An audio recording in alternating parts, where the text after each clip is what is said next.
So thank you so much for being here today. I'm so glad that you've joined. I know that it's going to be really impactful because these lessons, what I'm going to talk about today, these approaches to where we are in the world have significantly changed since 2020 when we think about where things were in 2019, 2018. And I'm going to share a little bit about my story, my experience, why I'm even talking about this, why I do what I do, and how it can support you in your work. And you can take this back to your teams, you can apply it, and just make this a better environment. So to give you a little background, my name's Keely Antonio. I'm the founder of FeelSwell Experiences, and we design nature-focused offsites to promote well-being, strengthen team bonds, and ignite creativity. Now, the workplace dynamics in today's world, like I mentioned before, have significantly changed since 2020, which means we need different approaches. Have you ever heard the saying, you can't do the same thing to get a different result? Right? We have to change the way that we're working. And really, our mission at FeelSwell is to change our work environments, to change the way that we show up to these different places. And I'll tell you this, in 2019, when I entered the workforce as a Gen Z employee, I knew that by the time I was already in the workforce for 1 year and I had already felt burnt out. Can you believe that? Let me know in the chat. That way we can be a little bit more engaged here because I'm not one that's just going to talk at you the whole entire time. I like to make it fun. But let me know in the chat, have you been burnt out from work before? And when I felt this, I started thinking, okay, I saw my mom go through this. I saw her experience something very similar where she burnt out and it led to severe health issues. Is there another way? And I thought about what would have supported me to be in this space and continue and not become an accidental entrepreneur, but actually to continue working and truly growing as a Gen Z employee and then further on and growing into different roles. What would have kept me? So Susan, you said, I hear it daily from my workforce. Paul said 100%. This is happening everywhere around us. I'm going to pop over here for a second. So what I want to do today is explore some creative solutions for maintaining that engagement and connection. Because if you look at Gen Z and millennials right now, in the next 5 years, 58% of the workforce will be Gen Z and millennials, right? We're changing, we're shifting. I think I saw a stat the other day. Don't quote me on it, but I'm pretty sure this was it. 10,000 boomers are leaving the workforce every single week. Can you believe that? They're leaving every single week. So that means there's this major transition, but on the other side of that, 40% of Gen Z and millennials plan to leave their role in the next 2 years. Maybe they're going somewhere else. A lot of the times when we've done our research, we hear that they're going to work for smaller companies. They're starting their own. We're in the gig economy, right? People have so many different opportunities, which means that we have to look at things a little bit differently. We were just speaking with CNBC a few weeks ago, and we were talking about how it's not, when we look at the research, right, we've really dove into the research of why there's such a transition, why there's such a shift. And the research shows that we have a lot of the same values. You're going to see that in just a moment here. We have a lot of the same values. We have a lot of the same expectations. We just aren't communicating on the same page. Does that make sense to everyone? That we are speaking totally different languages. And let me ask you something. Would you speak to someone in a language that they didn't understand? Probably not, right? You would speak in something or to communicate with them in a way that they understand. And I think there's this major gap between the way that we're all connecting and the way that we're all communicating. So now we've not only transitioned the workforce, and we're continuing to do that in the years to come, it'll continue to transition. We've also transitioned our environments. Now, how many of you work in hybrid environments, or you only go to the office some days, or maybe you're not with people all the time? Let me know in the chat. And the transition to these hybrid work models has introduced new challenges in maintaining engagement and connection among these team members. When I look at the stats, we see that Gen Z and millennials, they say they're lonely all or most of the time. So Gen Z and millennials are saying, I'm lonely all or most of the time. Many are now working remote. Now, what we hear as well is that some of them are working from their childhood bedrooms. How can you be productive and creative in these different spaces? So when we talk about the different challenges, right? We are human. We need connection. We need this ability, even if we're not the most social and most, wanting to be with people all the time. Maybe we drain very easily. We still need that connection. And a lot of times people are meeting each other. They're meeting on Zoom. They're working as strangers. And it's really causing these challenges to work together, be productive, come up with solutions. And we see this major gap where people just don't feel connected. So you can see on my screen here some of the challenges with the hybrid work challenges. There's a lack of face-to-face interaction, feelings of isolation, maintaining team cohesion. I'm going to check the chat here for just a moment. So we've got 90% in the office.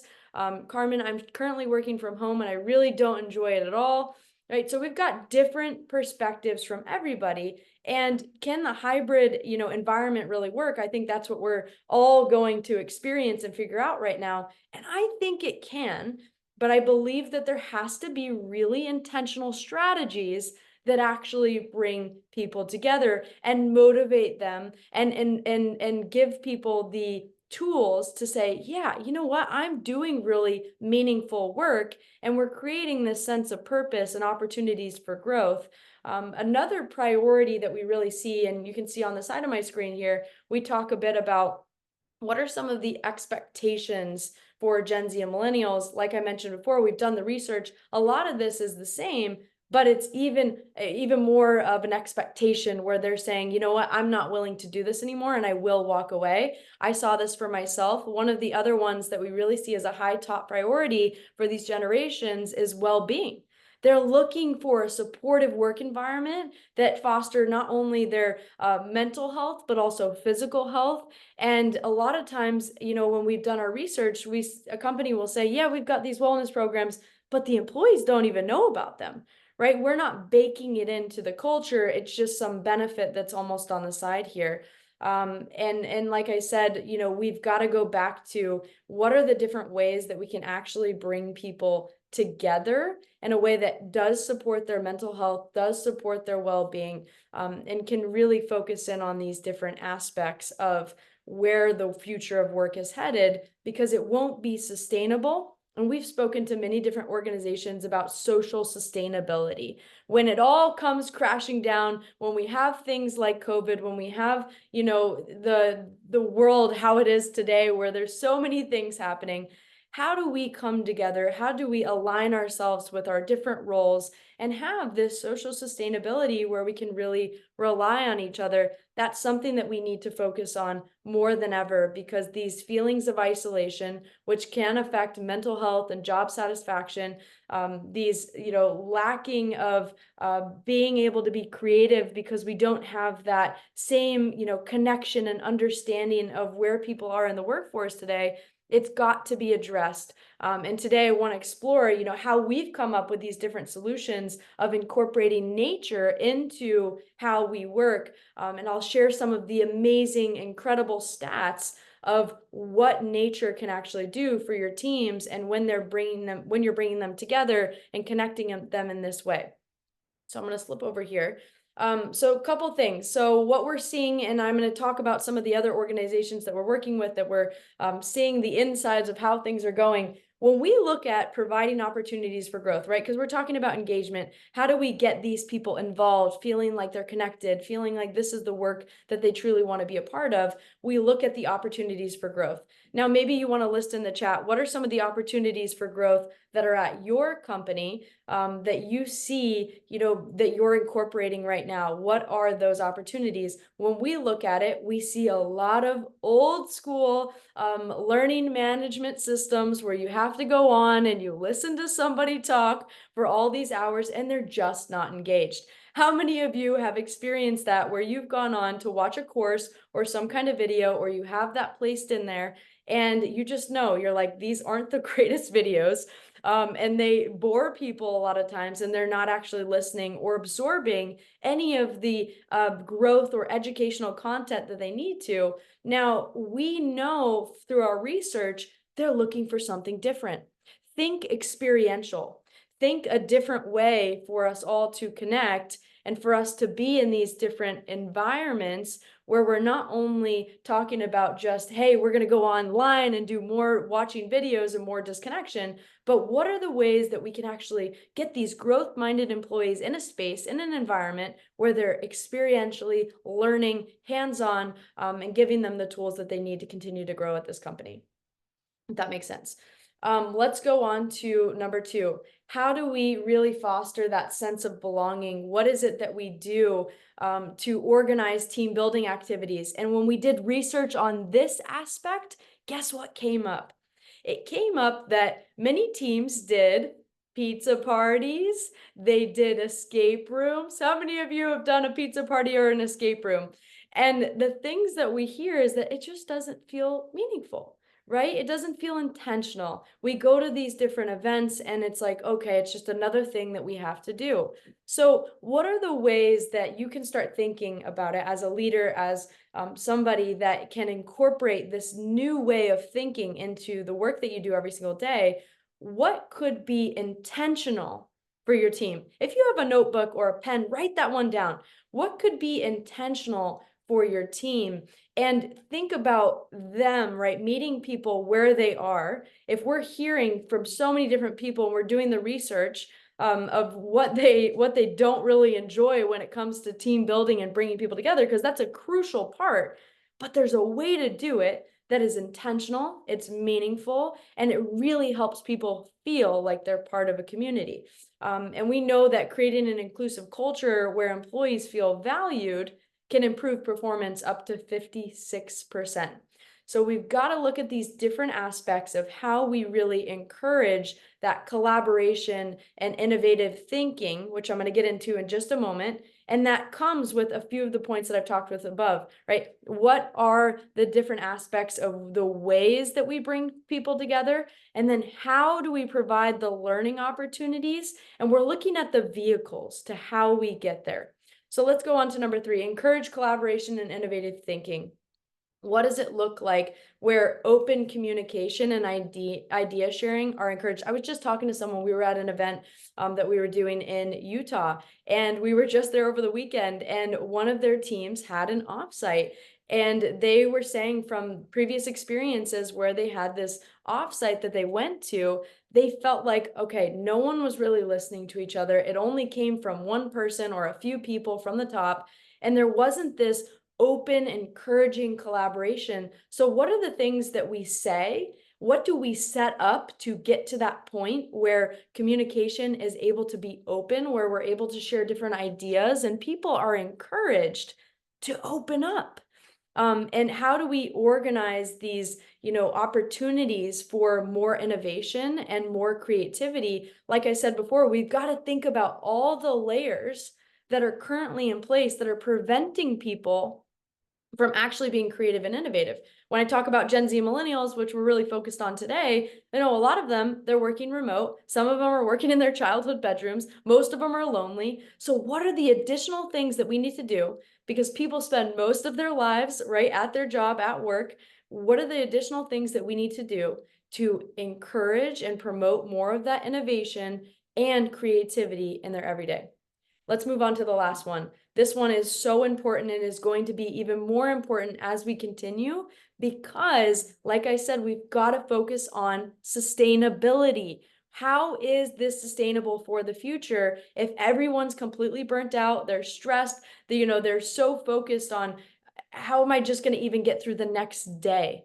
So what are the different ways that we can make, well-being a part of this experience? And it's not just like, hey, we've got this on the side, you can use this app, or they have to jump through, a million hoops to just see a therapist, whatever it is. But how do we actually, incorporate different activities that they go, I've actually got the tools now to not only do this at work, but I can go and do this at home. So start thinking a little bit differently. And I think a lot of times we're just so focused on, the problem that's here right now. People are stressed. Okay, let's give them this. Let's give them this. But can we think more long term? Can we say, what are the different things that we can arrange and put into place so that they have these tools, not just today, not just tomorrow, but for the next 5, 10 years? People are not staying at companies for, 5, 10, 20, 30 years anymore. You're seeing such a difference in how they're moving role to role, and in different companies, they'll jump around, and they won't stay because they're looking for the sense of sustainability, the security, and there's no opportunities for that when we don't build it into our culture. Let me know in the chat. You could drop an emoji, whatever it may be. Is this making sense to you? And what questions do you have so far? Because I want to make sure that I leave time at the end to answer those as well. But these are just a few ways that we started looking at and really digging into the research on it. We've talked to hundreds of individuals all around the world.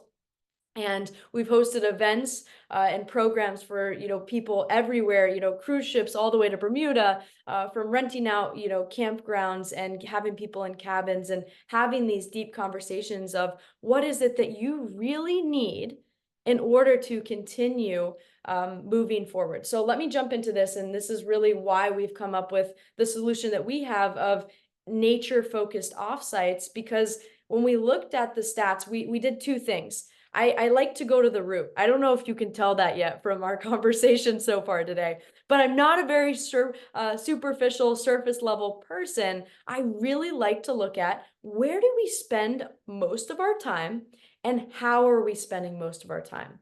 Now, when I asked this question, I saw that 20% of our lives we will spend working. Okay, how many of you work more than 40 hours a week, right? We got to think about this for ourselves. And then the other stat that I found was that when we look at where we are most of the times, when we are in our houses, Americans will spend 90% of their lives indoors. So not only, okay, are we spending a lot of our lives working, but we are also spending a lot of our time indoors. So when I saw this, I thought, okay, there's got to be a better way. And I'm going to get to the chat in just a moment. So keep your questions coming, and we will get to those. I won't miss them. When we are thinking about how we spend time indoors and how we spend time working, is there a way to actually bring people outside and really address a lot of these challenges, isolation, right, lack of face-to-face connection, all these different aspects that are preventing people from, having more peace, right, reducing their stress, that are getting them into these environments, staying at companies longer, increasing their performance. We thought about how could we bring people together, and then we started doing a little bit more research and digging even deeper. What is it about offsites that don't work? And what is it about offsites that do really work? And so when we thought about nature-focused offsites, one of the things that we saw is that it can be great because we provide this unique environment where people step away from their usual work settings to connect, reflect, and rejuvenate. How many of you have spent time in nature? Let me know in the chat, and don't worry, I'll get to your questions if you send it in there. But how many of you have spent time in nature and you felt like you've had time to reflect and rejuvenate yourself? Just let me know in the chat. And when we saw this, we saw that it can provide several benefits to address those different issues of where we are in today's world. We also saw that 70% of companies actually see a positive culture change from offsite retreats and taking their teams out of these environments. We saw that they additionally, stimulate that creativity and innovative thinking. People are not just in that environment where the white walls are here and the bright lights, but they're actually in environments where they can think outside the box and they can tackle these new challenges with new perspectives. And then we found that Gallup said 90% of employees experience improved team morale after participating in offsite retreats. Now, we also saw a flip side. What are the negatives and what happens when, you do an offsite and it's not effective? Because we wanted to really look at that. And the number one thing we saw is that there's not a real clear idea or intention of why people are getting together. Now, what happens on a lot of these offsites? We wanted to dive into it. We saw that alcohol is one of the main focuses. It's used to help people get feeling really comfortable, open up. How many of you have been to a work event and there's lots of alcohol and you see a totally different side of somebody and you're like, whoa, I don't even know, right? Like the next day, how we're gonna look at each other the same at work. And it really changes the environment. The other thing we saw is that many of them will do them over the weekends.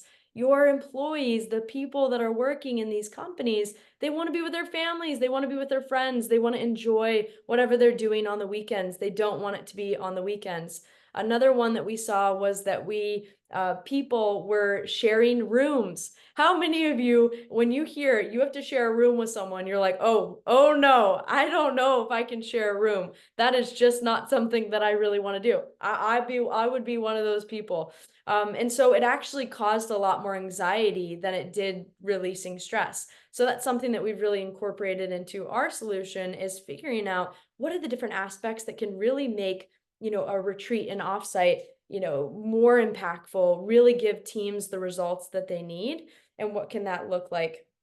And so we have come up with 4 different aspects of what we really focus on. And whether a team wants to focus on well-being, they want to focus on innovation, they want to focus on leadership or team building, we'll take one of those objectives and we will do the planning, the programming, and execution from A to Z.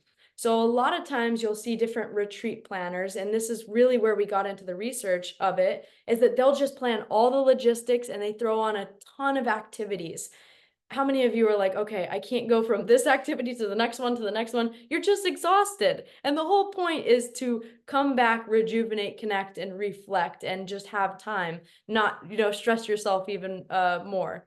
So when we looked at that, we saw there's got to be a different way, because we understand the cadence of how teams can get together. And when there's a lot of people, a lot of different personalities, you need that energy flow of what it looks like, and you need a really specific objective. So that's what we do a little bit differently at FeelSwell Experiences. And as you can see, they can address a lot of these different work challenges, from, team cohesion, if your team's not connecting, meshing, to creativity, to actually giving them the wellness tools that they need to go forward, because we can simply do that through different activities. How many times do we see that we've got a lunch and learn on burnout today, and employees are like, I know I'm burnt out, I don't want to go learn about burnout. But how do we actually give them activities and tools to continue to move forward? So I'm going to move on here. So why would, a team or, somebody want to have this nature focused retreat? What is the purpose of it? Rather than just hosting an offsite where you're like, all right, I heard of a team the other day and they said, yeah, we went to a casino for our offsite. We really didn't get much done. And I'm like, no kidding. No kidding. You went to a casino, right? So why choose nature focused retreats? It boosts creativity, it enhances well-being, it strengthens the team connections, and it does engage Gen Z and millennials. I thought back to my own experience. If my company that I was working at the time would have had something like this that created a meaningful experience where I wasn't just in a stuffy boardroom or conventional hotel settings, and they provided this serene space, this environment that fostered peace and mindfulness, but also gave me the tools to continue to grow and learn, that would have been an absolute game changer for me. So I can tell you right now, and feel free to continue your questions in the chat. I'm going to get to them just in a moment. For Gen Z and millennials who are entering the workforce and will continue to enter the workforce, we're craving unique and meaningful experiences. And these nature-focused retreats, they really align perfectly with this desire for adventure, connection, and then the natural world. And giving people the tools to actually go forward and feel creative and innovative and say, you know what, I'm not just in my typical office space. I'm not just in my maybe childhood bedroom, as I keep bringing up. Can you believe this? This is happening all over the world. And we're not just meeting up in a hotel meeting space. We're actually creating an experience that's going to carry forward. And not just be something that's so standard or traditional. And I think a lot of Gen Z and millennials, they're looking for that experience and they want to work for companies. This taps into talent acquisition and attracting the best people, what can you provide? And I was just talking to a company yesterday, or not yesterday, because yesterday was Sunday, so I definitely wasn't doing that. It was last week. I was taking a break yesterday. But last week I was talking to a company and they were talking about even their internship programs, their apprenticeship programs. What does that look like to bring them into the space and then say, hey, they're dropping off in these internship programs, but they also don't have the support inside of, when they actually join the company for real and they want to keep them for all these years. This starts with every aspect from attraction to acquisition, all of the different aspects, all the way through to the very end of their journey as an employee. So really focusing on, how do we create a new experience? How do you give your company a competitive edge? And give them, the tools to return to work feeling inspired, feeling more connected to their colleagues. The company mission, that's really important too. A lot of times people, they need to know why their values connect to the company values, and that's missing. A lot of times we just plaster all the values everywhere, but they don't understand their role in it. So we've got to be really intentional in today's world about what it looks like to go forward. And as we wrap up here, I want to tell you, a little story real quick. I think one of the things that's been, the coolest thing for us is that we get to see the different aspects, because not only are we a Gen Z and millennial run company, but we've done the research. We've spoken to hundreds of people around the world. We've heard their experiences. We've heard what's showing up for them. And when we look at how, we've hosted events and retreats, we see this different version of somebody. A lot of times these people that I've never really met, or they're not feeling super comfortable with people, they come in so stiff. We actually have pictures of people that'll enter on day one if we're doing a 2 or 3 day program, and they'll enter on day one and they're so stiff and they're uncomfortable and they're uncertain. And then by the end, they were playful. They engaged with one another. They had conversations that maybe weren't just about work, and opened up, and they have created these new friendships. And I think a lot of community and sustainable work going forward, we've got to have work be a place for community. And we've got to create that for people, because with the loneliness, with the mental health in our country today, we have to create these meaningful environments where we're spending most of our time. So hopefully that was helpful. That makes sense. I know I'm going to look at the chat here for just a moment. Please drop any questions you have right now. How do you suggest organizations do this when there's zero budget for it and time is scarce? So depending on where you are in the organization, what position you are, this is something that if you are here today, you care about the culture of your company, right? And this is something that we need to have conversations about, because there may be no budget for nature-focused offsites, right? And I put quotes around that because that's never an item anyone puts on their list. But what they do want to know is, how can we increase engagement? How can we look at how much money we are actually losing bringing people on, and then they leave a couple months later, they leave a year later? How much money are we losing, and how can we put that towards a new solution so that we know, hey, you know what, we're really going to put our efforts towards this so we don't continue to lose money. And for the future of work, I always say this to companies: you don't want to look around one day and go, where are all of my employees? Anyone ever thought about that, right? As things start to shift and change, nobody wants to look around and go, where are all my employees? Because they all burnt out. It wasn't sustainable. It wasn't a great place to work. So when we look at, not having a budget, can we shift the way that we present it? And that's something that our team can help with. We've got, people on our team that are experts in this, that have worked in the corporate world before, and have really seen how we can change the languaging and support these different events, support these different initiatives, because we know the impact of it, and we can actually measure that with our pre and post surveys to see the impact of these different events.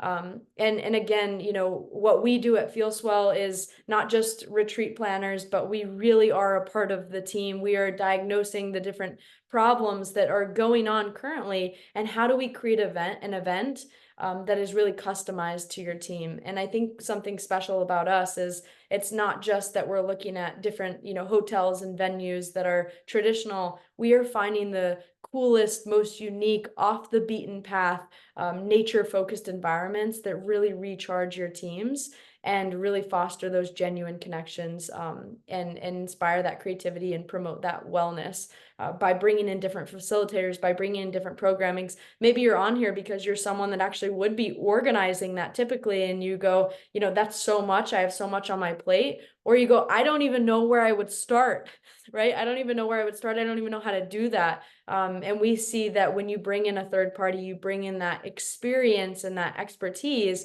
you actually get to jump in. If you're in an HR role, if you're the CEO, you're a leader, you get to jump in and you don't have to worry, oh, where's the food? Oh, the bus is coming. Everyone got it. We want to create an environment where everybody gets their hands in and they get to jump in. So again, like I said, FeelSwell Experiences does all aspects of planning, coordination, on-site support, allowing you to really engage in the full experience.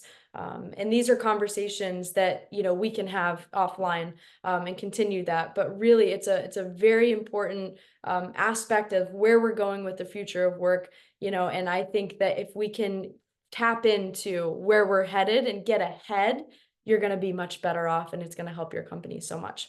So that is all that I have for you today, specifically on this topic of engaging Gen Z and millennials. Does anyone have any questions? You can also email me. My email is here right on the screen.